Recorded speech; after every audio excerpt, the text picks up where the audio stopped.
Mga kapuso, mahigit 80 mga designer at mga artisan sa iba't ibang panig ng Pilipinas ang nagsama-sama sa isang pagtitipon na layong palakasin pa ang kani-kanilang mga sining. Narito po ang aking unang balita.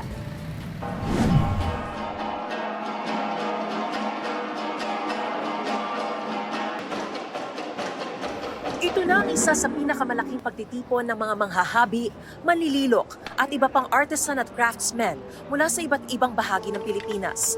Ang Likha 3 ay layong ipakita ang galing at talento ng mga Pilipinong manlilikha at mapayabong pa ang kanilang sining. What inspired us, it's because we just discovered that when you put people of like minds together, you don't really need government intervention or any economic intervention. If they talk among each other, they solve their own problems. Pangunahing panauhin si First Lady Liza Araneta Marcos na nagpasimula ng ganitong proyekto nung sila ay nasa Ilocos Norte pa lang.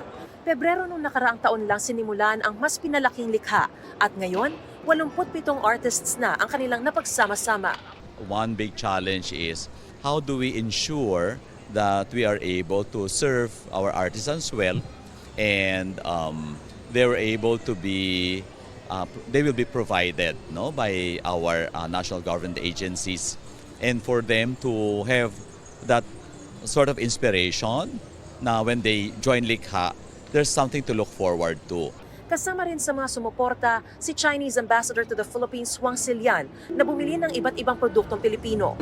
I bought a few pieces of the noon in support of this event. The noon from Zamboanga.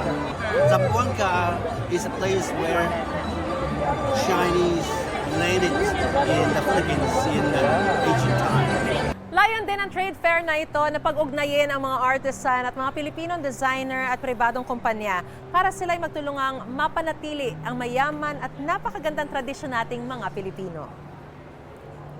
Mother, okay? Ayan.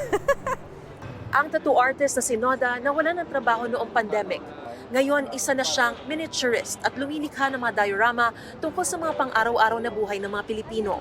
So dahil lockdown po nung panahon na yun, pandemic, as a full-time tattoo artist po nawalan ako ng kita nung mga panahon na yun. Tapos bigla ko na lang naisipan yung ginagawa ko nung bata ako kasi during the elementary days po, nandiyan po yung project natin sa school na gumagawa tayo ng mga miniature.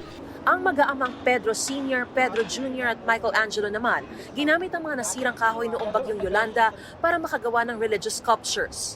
Ang purpose ko na mapakinabangan niyo pa yung mga, lalo yung mga kahoy na nasira sa simbahan ng Yolanda, Immaculate Conception. Sabi ko, sayang to, pwede itong gawing art, sculpture. Ngayon ang kanilang mga obra nakarating na sa ibang bansa tulad ng Italy.